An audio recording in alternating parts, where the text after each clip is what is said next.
I've got a few colleagues that manage 5,000 properties, okay? And they had 100 employees, and they literally cut down on their workforce by like 70%.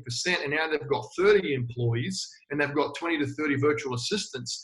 Now, look, mate, I'm a capitalist. I'm an entrepreneur. I want to employ everyone. I really do. But when you kind of get burnt so often and you just figure out that whatever you're doing is not working, you don't want to be insane, right? Insanity is doing the same thing over and over again, expecting a different result. You look for alternate options. And we stumbled across this. I was reluctant, did it. Mate, best thing ever for my business. Hello and welcome to Pillars of Wealth Creation, where we talk about creating financial success with a special focus on business and real estate. I'm your host, Todd Dexheimer. Now, let's get to it. Hey, our sponsor for the show today is Pine Financial Group, the leader in hard money lending in Colorado and Minnesota. And they were recently approved to offer their investment publicly. This investment offer is only for investors in Colorado and Minnesota and is only made through their investment prospectus. Get your copy today. Simply visit www.pineinvestments.com and click to get started. Look, there's a reason why some of the wealthiest people in history invest in loans backed by real estate. Learn more about the risks and returns at www.pineinvestments.com. Hey, welcome back to Pillars of Wealth Creation. I'm your host, Todd Dexheimer. With me today, I'm excited to have Engelo Rumero. Engelo, how are you doing today? Good, Todd. How about yourself? I am doing well, and you're over in Italy right now. Is that right? I sure am, mate. Milan, Italy. Yeah, there you go. Just enjoying yourself. You're not from there. You're actually from another little area there, different, totally like opposite side of the globe is where you live now, right? Yeah. Well, look, I'm originally from Australia. My parents are from Croatia, so not too far from here, and their grandparents are Italian. And then I live in the US, so it's just an absolute mix of where I'm from. And it's quite funny because people ask me here, where are you from? And I'm like, okay. So then I give them the whole roundup of where I'm from and where everyone else is from. Too funny. So you're from kind of everywhere, right? Everywhere. I'm just from all over the world. You got a couple stopovers. That's perfect. Yeah. Well, just a little bit about Engelo before we get started. He is the real estate dingo and obviously an Australian man and successful property investor, motivational speaker, and serial entrepreneur. Played professional soccer at the age of 18. And to date, Engelo has been involved in well over 500 real estate deals, equating to over $50 million worth of transactions. And he is currently focused on Ohio cash flow. One of his focuses, Ohio cash flow, and that's a turnkey provider based in Toledo. Is that right? Correct. Toledo, Ohio. Yep. Toledo, Ohio. Not the one in Spain. Toledo, Ohio. Perfect. And then you also have a new kind of venture, list and sell realty, a real estate brokerage also based in Toledo. Your mission is to revolutionize the way all real estate transactions are done with a completely virtual experience for buyers and sellers, real estate agents. So I'd like to hear more about that if that's how that's going and what that looks like. So let's get to the show. Tell our listeners, I think, a little bit more about your background, like where did you come from, and then about the focus of where you're at today. So you've got the Ohio cash flow and then the list and sell. Yeah, so thanks for that, Todd. And as you've mentioned there, I've got a lot of irons in the fire, right? I've got a lot of things in the works, and my main kind of focus over my real estate career being Ohio cash flow. It's just our bread and butter business. It kind of put me on the map as an entrepreneur and as a real estate investor in the US. But yeah, mate, look, it all started in Australia. Back home, I was very fortunate to play professional soccer at the age of 18. I've been playing the game since the age of 5.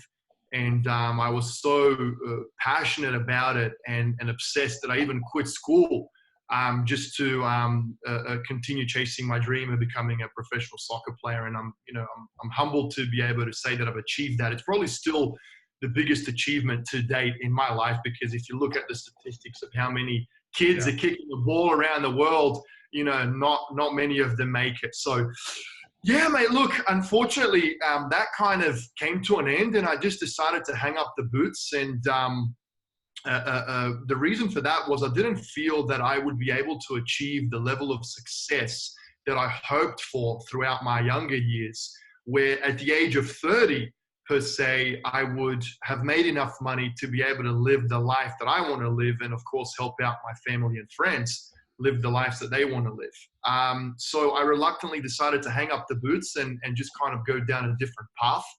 And of course, not having any formal education, where do you go? What do you do? There's not many people hiring bums that dropped out of high school, right? So, look, the only job that I could get at the time was working on construction sites. So I was pretty much sweeping floors for a living, picking up, sheetrock and all of the construction debris. And, it was tough, hard yakka, as we like to say in Australia, but I always believed that there was something bigger and better out there for me. And I kind of started catching the bug of, how can I make money work for me instead of me working for it, right? So I went down the self-development path, podcasts, seminars, books, online forums. I mean, dude, you name it, I did it. I pretty much completely replaced my passion that I had for football or soccer with business, entrepreneurship, investing, real estate, finance, stocks. I mean, you name it, I did it. So here you've got this illiterate individual that's just completely become obsessed with everything and anything business and finance related. Bought my first property. Long story short, I don't want to bore your audience here, so I'm going to get to the point, mate. I'm going to get to the hot sauce. Bought my first property, I believe it was in 2011 in Australia. I quickly scaled that portfolio using very creative leverage. Not the smartest idea, because I was borrowing a lot of money on very low income. A lot of people, lost everything here by doing that. So I quickly woke up and smelt the roses, and I was like, investing, hoping that a property is going to go up in value more than I'm losing on the monthly mortgage repayments is not a sustainable investment or a sustainable portfolio. So quickly decided to sell out of that portfolio. And then I was like, okay, where can I find positive cash flow properties? Where can I find some amazing cap rates? And this was around 2012. The US real estate market came across my desk, and I was like, damn, the Aussie dollar's 1 for 1. I mean, this truly is a once in a lifetime opportunity, as corny as it sounds. And it truly is a once in a lifetime opportunity to move to the US, move into the unknown and start my ventures there. And that's exactly what I did, mate. Got off the boat, as I like to joke around, in Kansas City, bought my first property there. And fast forward to today, I pretty much stopped counting at number 500. And that was a couple of years ago. So I'm probably even closer to 1,000 now, mate. But yeah, look, I've bought, renovated, and sold tons of properties. I run a very successful turnkey company, a property management company, a brokerage. Just finished writing a book. I've got a nonprofit. We give houses away to people in need, and just truly humbled to be where I am today, mate. It truly is a blessing. So that's me in a nutshell. So, going from Australia to the U.S., obviously the language barrier is not there, so that's nice. But still, I just can't think of just going, what works? All right, let's do the U.S. and then moving all the way from Australia to the U.S. Did you have connections here, or was there any reason other than just cap rates that you said, I'm coming here? Yeah, great question, mate. Look, of course, it wasn't just like I put a blindfold on and dived into the unknown.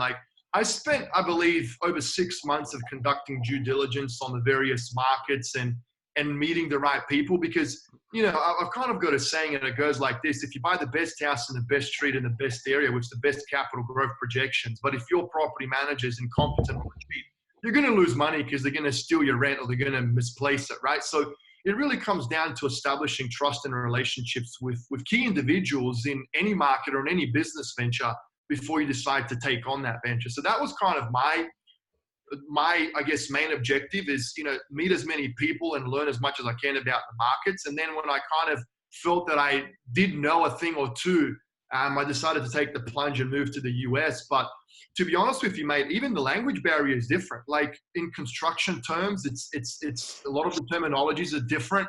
You know, we like to say bonnet, pop the bonnet, and you guys here say pop the hood and stuff like that. You know, we say porch, you say veranda. So there's a lot of differences even in the language. Another funny one is you guys say candy and we say lollies. So when I first moved here, mate, it was actually funny. People would laugh at me all the time when I would use these various Aussie terminologies. That's funny. That's funny. Yeah. Especially the slang terms. Yeah. Pop the top. And I would say pop the bonnet and everyone's looking at me like, what the hell is a bonnet? What are you talking about? You mean pop the hood? And I'm like, all right, whatever. Yeah. That's good. That's good. I like it. Let's talk a little bit about your book. You said it's kind of a disruptive book. What's different about it? So, mate, look, very, very proud of this one. It's my life's work. It's called The Raw Truth to Success in Real Estate. So I would say it's probably the most controversial, motivational, inspirational, rude, and raw real estate book ever written, mate. It truly is a one of a kind. I'm not going to go into too much detail. It's pretty vulgar. It's MA plus 15, mate. But just some of the chapters for your listeners there, stop being a lazy asshole, and why the American dream is dead, and how to negotiate like a pimp, how to flip like a porn star. Those are just some of the chapters, mate. So they're very, very in your face, very rude.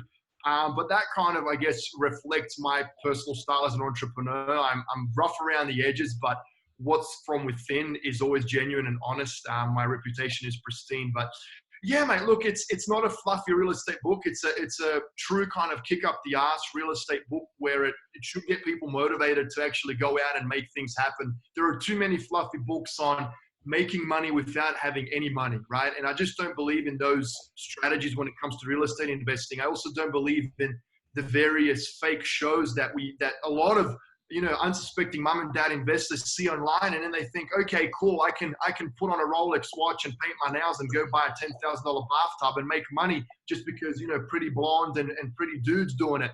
It doesn't work like that, mate. Like the best deals that I've ever done are the ones where I didn't have to pick up a hammer. I was just shuffling paper and I made 20 grand. So I like to say real estate is not supposed to be pretty. It's supposed to be profitable. So that's kind of what the book is about, mate. It's very, very in your face. I don't think it's look, it will probably be accepted 50-50. Some will like it, some will hate it. But I think that's with everything in life. You can't make everyone happy, right? Yeah, I mean, in your goal, I'm assuming is just, you want to make a difference in the people's lives that accept that type of book. And I think you're going to have success with it. If it's a little controversial, rough around the edges, I think that's good. People speak to that. Some people, like you said, won't. They'll just won't have any interest in it, but there's a lot of people that will. Why is the American dream dead? Why the American dream is dead, Todd, is because, we have been brainwashed to believe in this stereotypical view that society kind of enforces. And that is go to college, get a degree, get a job, find a partner, get married, buy a house, have kids, upsize because you've got kids now. Then you need to get a better paying job. Then you're paying off a huge mortgage, so you've got an axe forcing you to get out of bed every morning. Then your kids grow up. They need to go to college, so now you need to downsize so you can afford their college. And then hopefully, 40, 50 years later, you'll have enough money in your 401k where you can go and buy yourself some crappy little red convertible Mazda. And that is the American dream. In my opinion, mate, the American dream is dead. I mean, I don't believe in the American dream, and God bless America. It's the best country in the world. I say it everywhere I go because what I have achieved in the US, I don't think you could achieve anywhere else, but I just don't believe in what society wants us to believe in. I'm a big believer in telling people to believe in their own dream, no matter how extravagant or weird or just insane it might seem. I mean, I truly believe that life should be about happiness. And I don't think that a particular job, getting a degree, buying a house, going to college will necessarily make you happy. You know, happiness lies in something else. It can be in a spiritual form. It can be in various forms. So I believe that, you know, you should, first of all, go out and be happy if that involves making a ton of money or not. And second of all, I believe that you should be doing whatever it is your dream, even if it means painting and not making any money. But if it truly makes you happy, then do that. Don't fall for what everyone else believes or what everyone else wants you to do and what society kind of brainwashes us with as the, you know, what kind of, how we should go about our life for the next 50 years. So that's my opinion on it, mate. No, amen. Amen, man. I love it. I love it. And I think you're actually right. I think our society is changing a bit. I think the American dream is more of our parents' dream. I think my age, and especially the people younger, are seeing that it's maybe not as special as what it's cut out to be. And I think I saw a survey recently, and I think, I don't remember the age group, but it was the younger generation, millennials or whatever, that about college and how many of them are happy they went to college and feel like what they got out of college is what they needed. And I can't remember the exact study, but the numbers, it was like, wow, almost the numbers were alarming at how many people said they didn't get what they wanted out of college. Like they wouldn't go again. And it was the vast majority, I mean, the large majority. It was like, wow. Yeah. And sorry to interject you there, mate, but look, if you're going for a specific profession, law, you know, your doctorate or whatever it may be, of course you need a bloody college degree. I get it. Yeah. But when it comes to making a shitload of money, like, no, dude, like I'm living proof. Like quit school when I was 14. I can hardly read. I can't type. Like when I type, it looks like a chef making chop suey. Like my staff laughs at me all the time. You know what I mean? And you know, there's a lot of other people out there. I love this quote, and it goes, formal education will earn you a living. Personal development will give you a lifestyle. Right? I think it was Jim Rohn.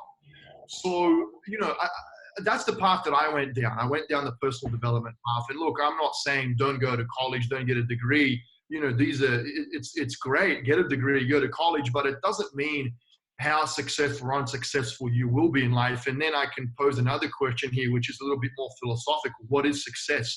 Like making a lot of money doesn't necessarily mean you're successful if you've got a lot of money, but you're miserable if you're not truly happy. So, you know, there's people out there that don't have a lot of money, but are successful when it comes to spirituality and being happy. Yeah. So, you know, that's another, once again, that's a more philosophical theme there. But yeah, mate, no, for sure. Look, I you know, whatever makes you happy, I think that's the most important thing in life. And that's the path that we should all be on. And that's what we should all be searching for. Yeah. And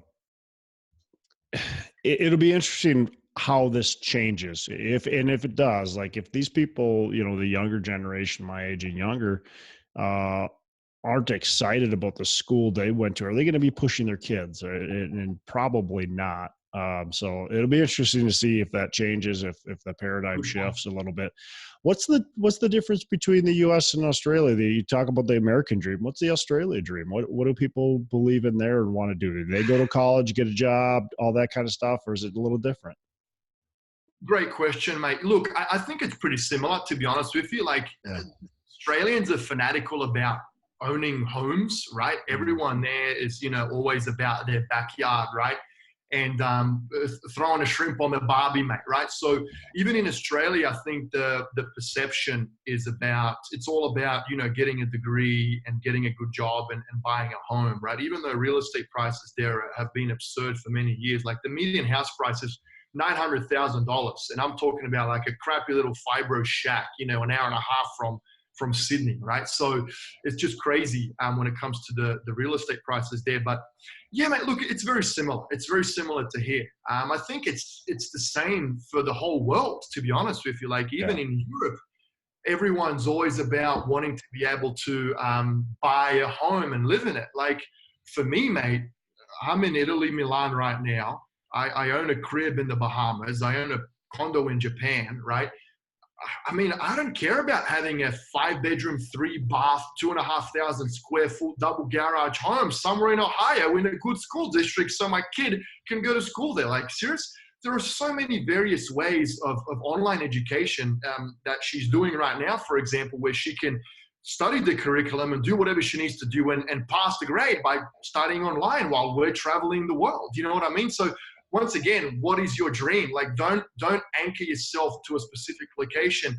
There's really no need for that. Same as with jobs and working, mate. Like, you know, today you might get a good gig at company ABC that pays you that much, but what if company XYZ in Hong Kong or Tokyo wants you to move there? That's going to pay you 3 or 4 times the amount, you know? So, yeah, that's another thing too about owning a home. I don't believe people should be getting into big mortgages and buying. I think that they should rent and invest. You know, even if you crunch the numbers, it's much more profitable to use your spare cash and invest it than to, you know, bunker it in a mortgage, because once it's in a mortgage, you don't have access to it. You can't use it to go out and make more money with it. Yep.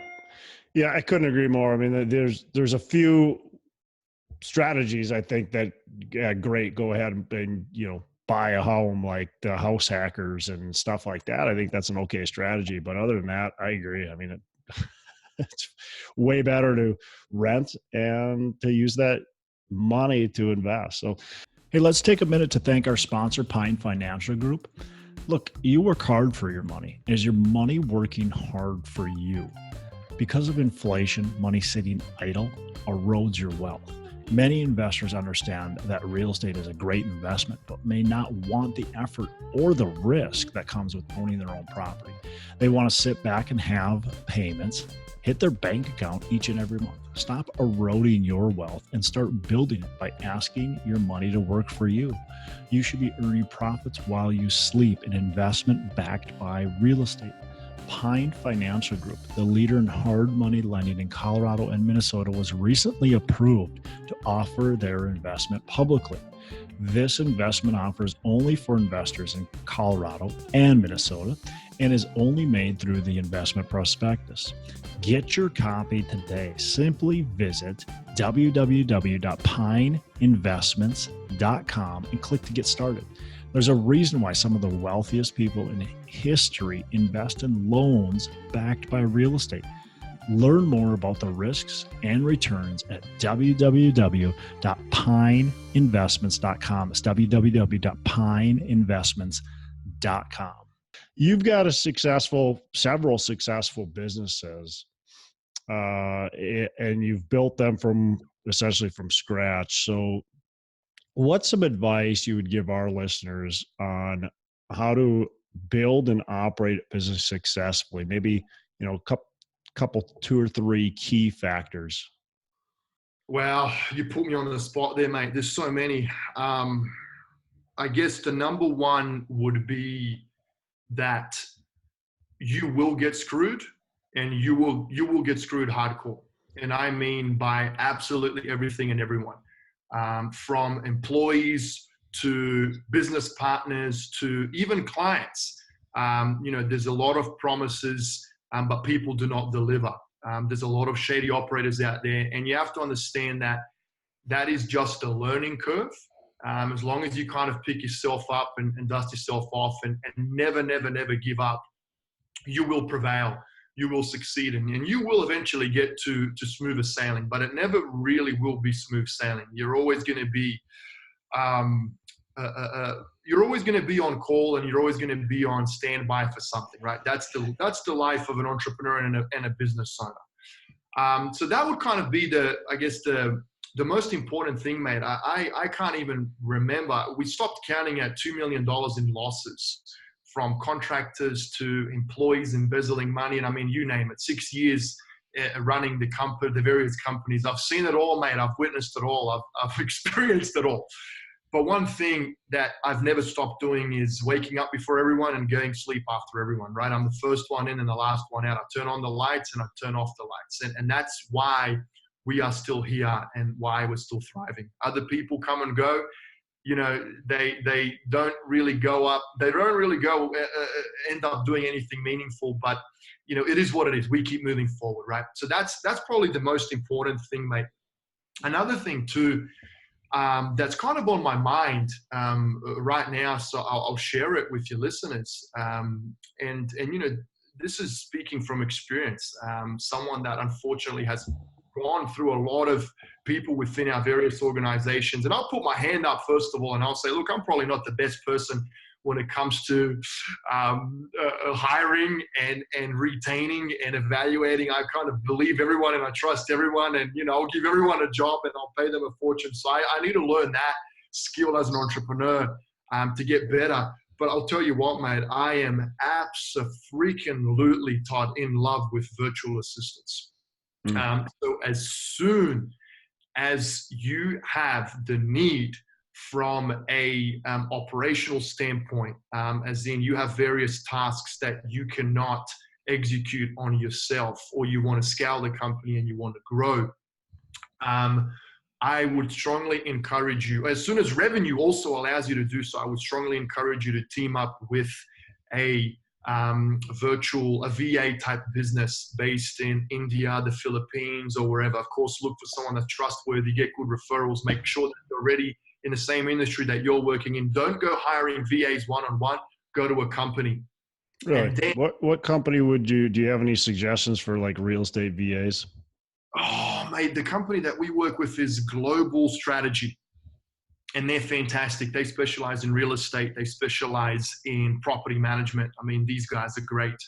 Love them. They were a blessing in disguise for us, mate, not too long ago. So I am like all on board for this, mate. And pretty much, once you kind of get them up to speed and you do the training for a specific role, they behind the scenes will put the processes together for your process within that particular role, and then they bring these amazing virtual assistants on board that will execute on that role. They send you an email when they start, they send you an email when they finish, they send you an email breakdown every single day with all the items that they've done. They learn quickly, they're professional, they're efficient, they take calls. Like, honestly, mate, we're converting 70% of our entire business offshore. It's just, that was the blessing in disguise for us. And personally, I want to touch, see, and feel people. I want someone in my office. I want to feel the energy. And for years and years and years, I was against it. Like, I didn't want to do it. And now, after I've seen how smooth everything is and how amazing these individuals are, mate, I'm all for virtual assistants for small to medium-sized companies. Interesting. Yeah, I hear a lot of people talk a lot about VAs being very successful in their business. I've got a VA and I've got kind of mixed, but she does good for the most part. Yeah. But I've never thought about hiring from a company like that specializes in it. So interesting. Well, you pay a little bit more, but you're safer because if, God forbid, for whatever reason, one of the virtual assistants leaves, they put someone else in their spot immediately. So there's no turnover, there's no time lag, and they're up to speed on absolutely everything because they literally process out your process. Look, of course, mate, we've got 10 people still in the office in Toledo. Like, you still need eyes and ears on the ground. Yeah. But, I've got a few colleagues that manage 5,000 properties, okay? And they had 100 employees, and they literally cut down on their workforce by like 70%. And now they've got 30 employees, and they've got 20 to 30 virtual assistants. Now, look, mate, I'm a capitalist. I'm an entrepreneur. I want to employ everyone.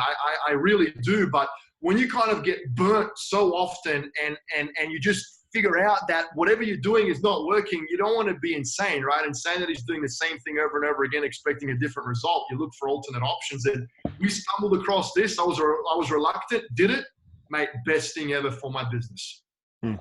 Interesting. Good. I've heard a lot of the same from other people that hire VA. I mean, I've had success with it, and yeah, I definitely like the angle that you took too. So,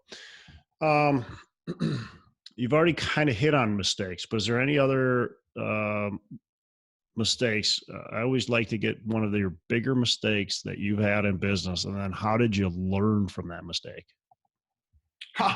This is a funny one, mate. Okay, so I guess I was a little bit of a alpha male kind of egoistic asshole when it came to a lot of the decision making. Even though the beautiful brains behind the entire operation, and not all heroes wear capes, right?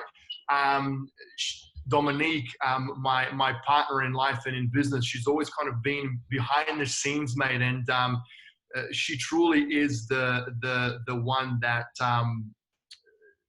is pretty much why we are where we are.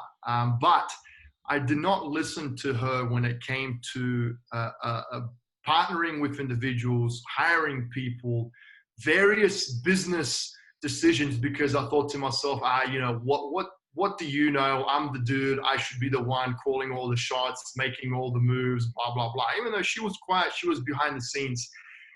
You know the saying, Todd, behind every great man, there's an even greater woman. What I'm going to tell all of your listeners now, if you've got that partner in your life, listen to them when it comes to a lot of decision making, especially involving certain individuals when it comes to partnerships and business ventures, because the women, mate, they have a sixth sense, or whatever you call it. There's some kind of instinct there that us dudes, I don't know, but we're either stupid or blind. We can't pick up on it. I can tell you right now, mate, in the last 6 years, she has picked every single one of the losers, and I've lost a fortune because of not listening to her. So from now on, moving forward, like the biggest lesson that I've learned is do my thing, hustle, be the brand, be the face, but let her make all of the key decisions when it comes to hiring, firing, partnerships, and any major business decisions. Believe it or not. So. I believe it 100% because it's the same way here. I mean, my wife will, I've hired people and she's like, I don't like that person. You shouldn't hire them. I'm like, what do you know? Like, you just met them one time. You're just judging them. Yep. And sure enough, exactly what she said. Yeah, well, this, and this about them. And sure enough, it all comes true. And it's like, it comes true, man. It's unbelievable. Like, I started calling Dominique, like, you're a witch, man, or something. Like, you need to get a black cat. You can predict the future. So look, that it only took me 6 years to figure that out, and I don't know why she's been patient with me, but yeah, mate, I'm grateful that I have better late than never, right? Yeah, definitely. No, that's great advice. Anybody who's got a woman behind you, listen to them. Yeah. For sure. Well, not just that, or just someone, it doesn't necessarily have to be. It doesn't even have to be that. Someone that has that gut instinct or intuition, and they can sniff out someone that might not be good for your business or for a partnership, you know? So there's people that have a nose for it, and then others like, obviously, you and me that don't. And the other thing is, I think it's sometimes, you know, she's behind the scenes, you said, and my wife is even more behind the scenes. Yeah. I think somebody kind of behind the scenes that isn't necessarily just head down, you know, working all the time on the business, growing the business, very involved in it. Sometimes they're great people to kind of lean on and to get advice from, because the people you hire and some of the decisions you make, they have a totally different take on it. They're looking at it from the outside in. And so, yeah, it might not be your wife or your girlfriend or your husband or whatever. It could be somebody that's looking at your business from the outside, a mentor or something like that, that can really help bring it together and help those decisions and stop you from making stupid choices that we all make. Agreed, mate. Drop the mic on that one. That was fantastic. 100% agreed. Very true. Very true. Yeah. So, this other business, the real estate brokerage, are you still active with that business? Yeah, we are. Look, we have pulled back a little bit from it just because of you know, a lot of other irons in the fire that I have going on. Like my number one focus now, I guess, is the book. But List and Sell Realty is a fantastic concept. It's just, I kind of put it on the back burner for the time being. Ultimately, I guess in a nutshell, Todd, you know, List and Sell Realty is 100% commission brokerage. And the whole, I guess, method behind the madness was to virtualize absolutely every process associated with a broker realtor-client relationship. I think that if you look at the world as it lies today, it's been disrupted in various facets, but the wonderful world of real estate has not yet been disrupted, right? We still close on transactions in the same way. I believe that, in the next 2, 3, 4, 5 years, 100% commission brokerages are truly going to take over, because the feedback that I have and the years and years of research that I've done is that agents do not want to be paying anyone a commission for work that they don't deserve to get paid on. A lot of brokers, they take their agents for granted. They don't really give them any value in exchange for the commission split, right?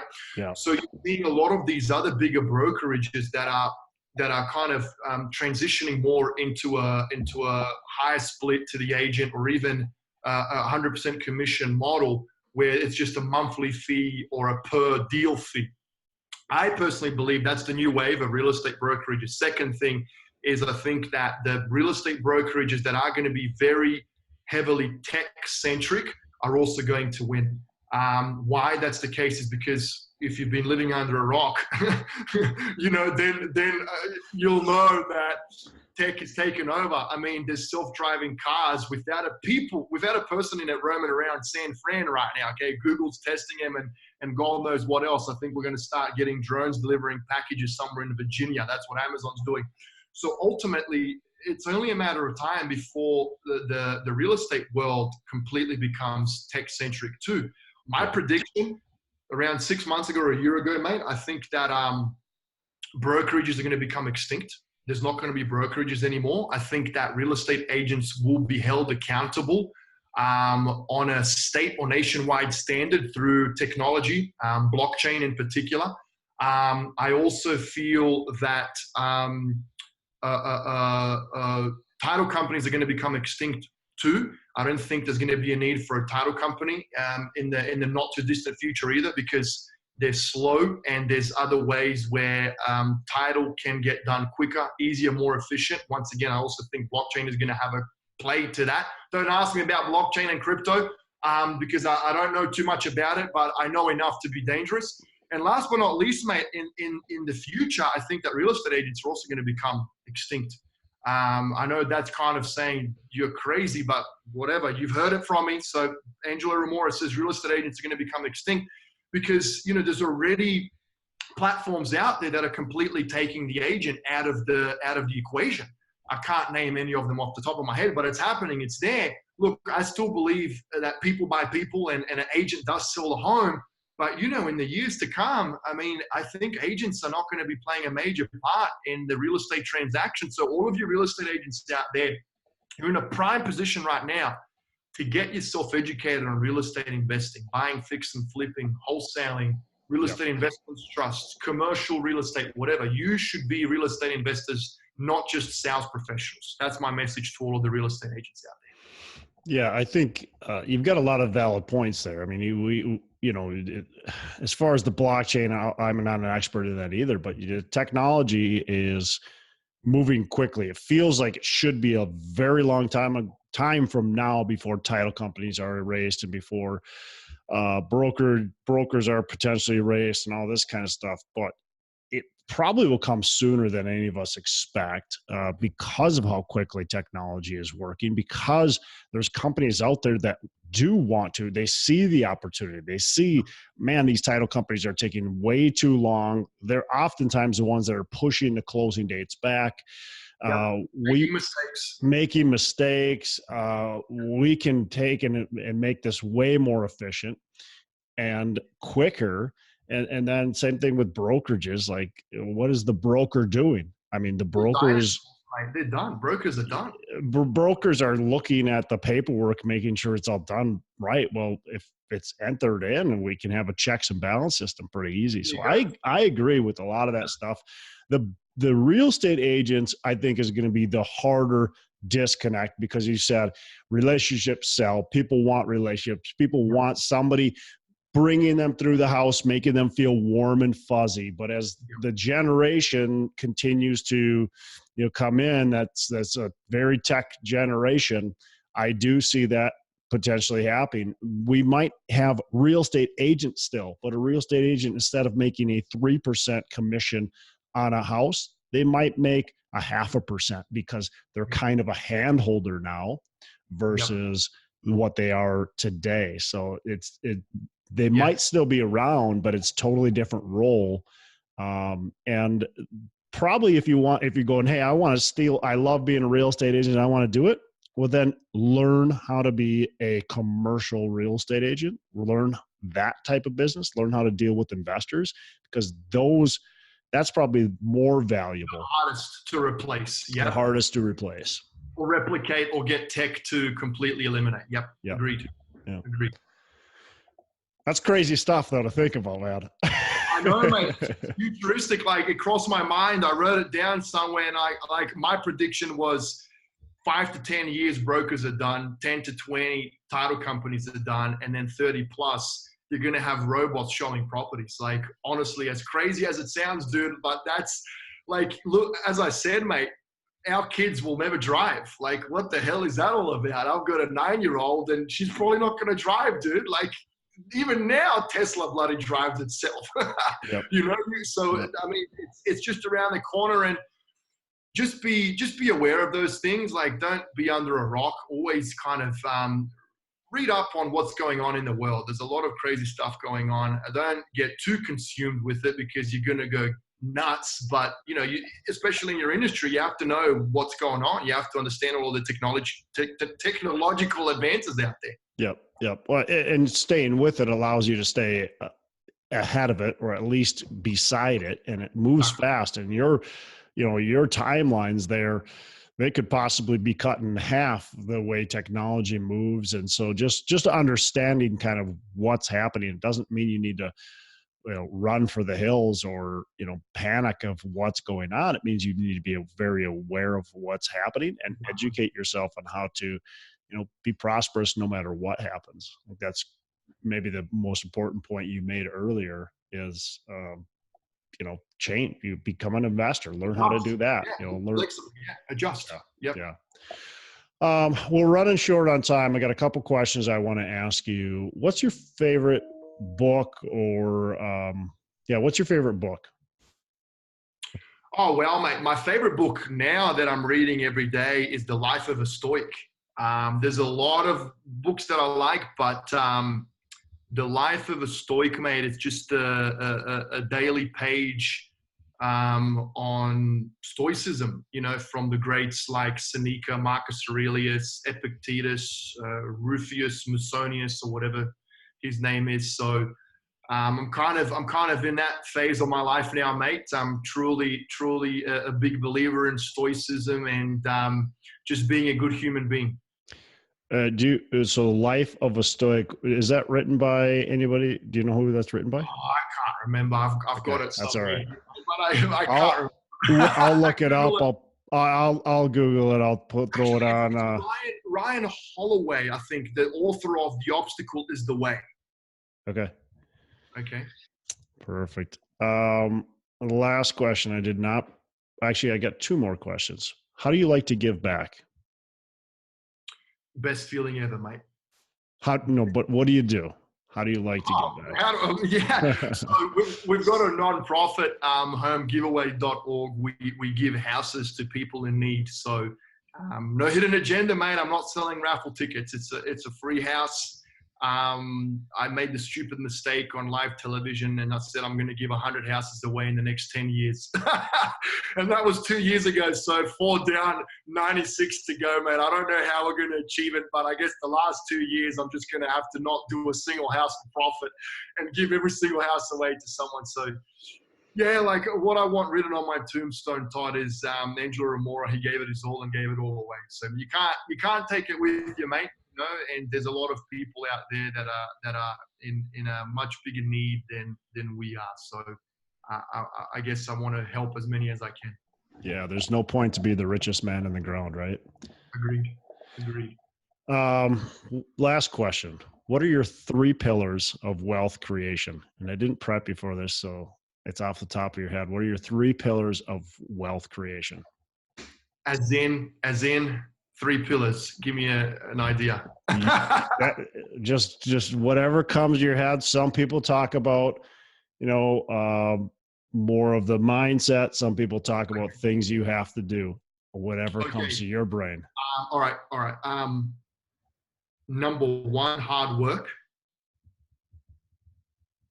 Number 2, never give up, no matter what.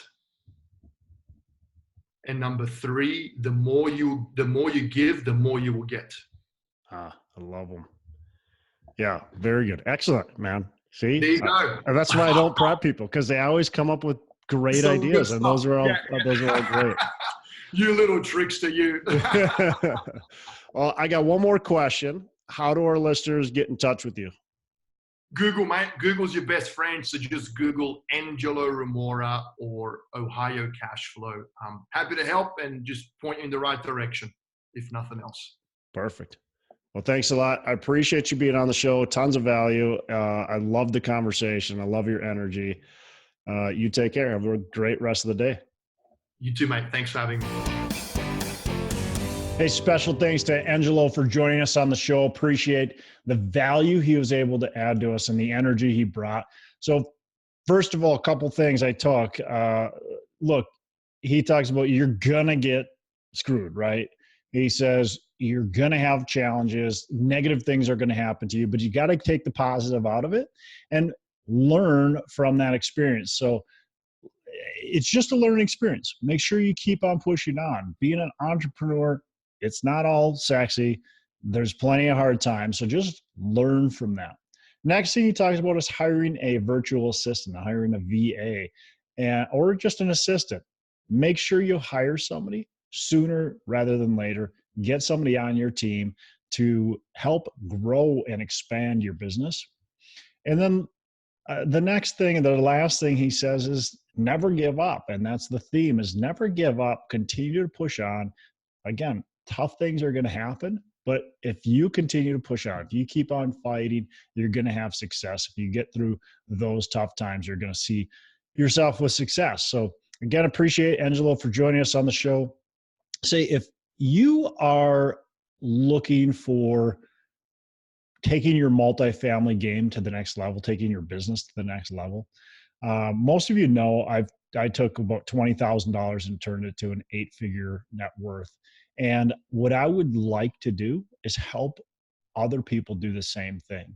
So if that's something that is what you want to do, where you want to grow, I'm just taking a small group of people, and we are going to learn from each other, learn from me, learn from others who I bring on that are also high net worth, high performance people. And we are going to crush it. And it provides you an opportunity to work with me, work with other amazing people, and make amazing things happen together. So if you're interested in that, you can definitely reach out to me. You can go to coachwithdex.com, coachwithdex.com, and you can fill out for just a conversation you and I can have together and see if it's a right fit for you. This isn't for everybody, and I don't want everybody in it. I only want certain people who are going to actually be high performers, who really want to make a difference in their lives. Reach out to me if that is something that's on your heart or on your mind, and we can definitely have that conversation. That's it for me. My name is Todd Dexheimer. Make every day a Saturday. I'm signing out. Hey, thanks for listening to the show. A couple things before we go. Again, go on to our Facebook page, Pillars of Wealth. We'd love to have you on there. Go on to iTunes, give us a rating and review, and subscribe to the show. Also, don't forget, reach out to me if you want any help with potentially growing your business, and reach out to John Stiles to help you buy or sell real estate. Thanks for listening. We appreciate it. Have a fantastic the rest of the day. And as I say, make every day a Saturday.